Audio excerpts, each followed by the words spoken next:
আসসালামু আলাইকুম। আজ আমি দেখাবো কিভাবে লাউ দিয়ে মাংসকে স্বাদে ভরপুর ও মসৃণ করে রান্না করা যায়। একবার বানিয়ে দেখুন, স্বাদে মুগ্ধ হয়ে যাবেন। চলুন শুরু করি। এখানে আমি মিডিয়াম সাইজের একটি লাউ অর্ধেক পরিমাণ কেটে ধুয়ে পরিষ্কার করে নিয়েছি, আর এদিকে হাফ কেজি পরিমাণ মুরগির মাংস নিয়েছি। মাংসগুলোকেও আমি খুব ভালোভাবে ধুয়ে পরিষ্কার করে নিয়েছি।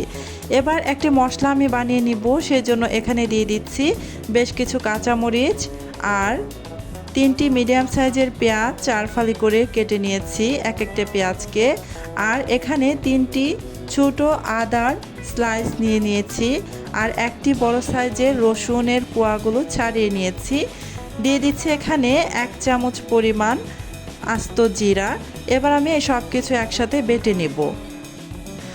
মশলাটাকে আমি শিলপাটায় বেটে নিয়েছি। এবার চলে যাব চুলায় এই রান্নাটা করার জন্য। চুলায় একটা প্যানের মধ্যে দিয়ে দিচ্ছি পর্যাপ্ত পরিমাণে সয়াবিন তেল। এবার এখানে দিয়ে দিব 3টি ছোট দারুচিনির টুকরা আর 7 থেকে 8টির মতো সাদা এলাচ আর 2টি ছোট সাইজের তেজপাতা দিয়ে একটু নাড়াচাড়া করে এর সুন্দর একটা ফ্লেভার আসা পর্যন্ত ভেজে নেব। এবার এখানে আমি দিয়ে দিচ্ছি সেই বেটে রাখা মশলাগুলো। মশলাটা দিয়ে এবার নাড়াচাড়া করে ভালোভাবে মিশিয়ে নিয়ে কিছুক্ষণ ভেজে নেব, প্রায় 1 থেকে 1.5 মিনিটের মতো। এ পর্যায়ে চুলার আঁচ কিন্তু একদমই মিডিয়াম টু লো আঁচের মাঝামাঝিতে থাকবে।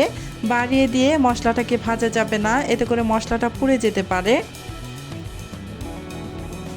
1 থেকে 1.5 মিনিটের মতো আমি ভেজে নিয়েছি। এবার এখানে দিয়ে দিচ্ছি স্বাদ অনুযায়ী লবণ আর দিয়ে দিব মরিচের গুঁড়া হাফ চা চামচ পরিমাণ। আপনারা আপনাদের পছন্দ অনুযায়ী এখানে মরিচের গুঁড়া ব্যবহার করতে পারেন।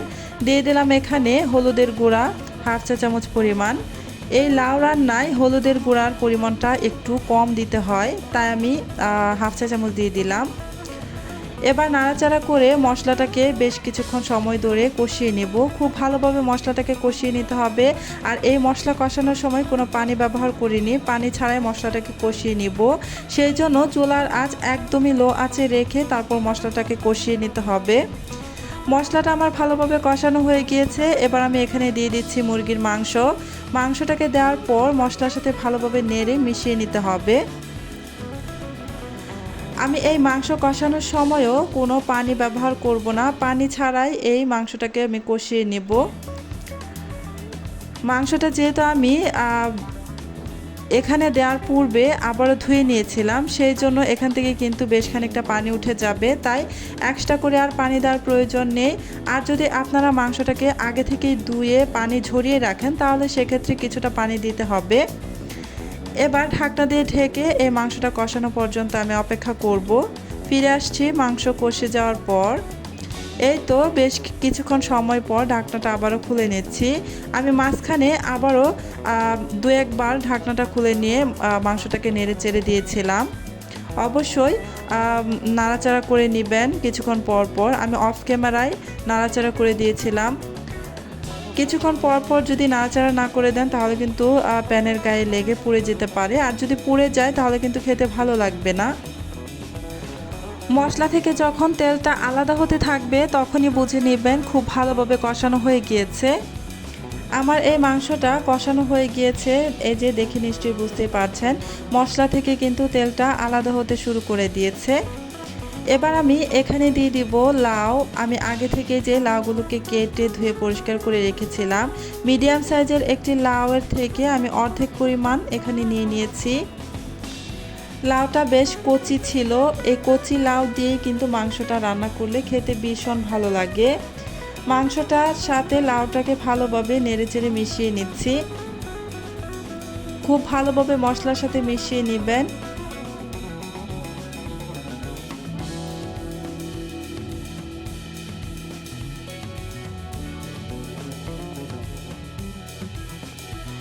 এবার আমি এখানে খুবই সামান্য একটু পানি দিয়ে দিব, খুব বেশি কিন্তু পানি দিবেন না। এই লাউ থেকে প্রচুর পরিমাণে পানি উঠবে। এই যে প্রায় 5 মিনিটের মতো আমি রান্না করে নিয়েছি ঢাকনা দিয়ে ঢেকে। এই যে আমি লাউটাকে একটু চেক করে নিব সিদ্ধ হয়েছে কি না। লাউটা কিন্তু বেশ ভালোভাবে সিদ্ধ হয়ে গিয়েছে আর রান্নাটাও আমার হয়ে গিয়েছে। এবার চুলাটা অফ করে দিয়েছি। দেখলেন তো কিভাবে লাউ দিয়ে মাংস রান্না করা যায়, একদম সহজভাবে কিন্তু স্বাদে হবে রেস্টুরেন্ট স্টাইল। লাউ মাংসকে করে নরম, রসালো এবং সুস্বাদু, আর সঠিক মশলা ও টিপস ব্যবহার করলে খাবারের স্বাদ হবে অতুলনীয়। একবার বানালে পরিবারের সবাই খুশি হবে, সবাই আপনার রান্নার প্রশংসা করবে। তাই আজই রান্না শুরু করুন, স্বাদ উপভোগ করুন আর আমাদের চ্যানেল সাবস্ক্রাইব করে পাশেই থাকুন আগামী আরও সুস্বাদু রেসিপির জন্য। আজকের মতো এখানেই শেষ করছি। আল্লাহ হাফেজ।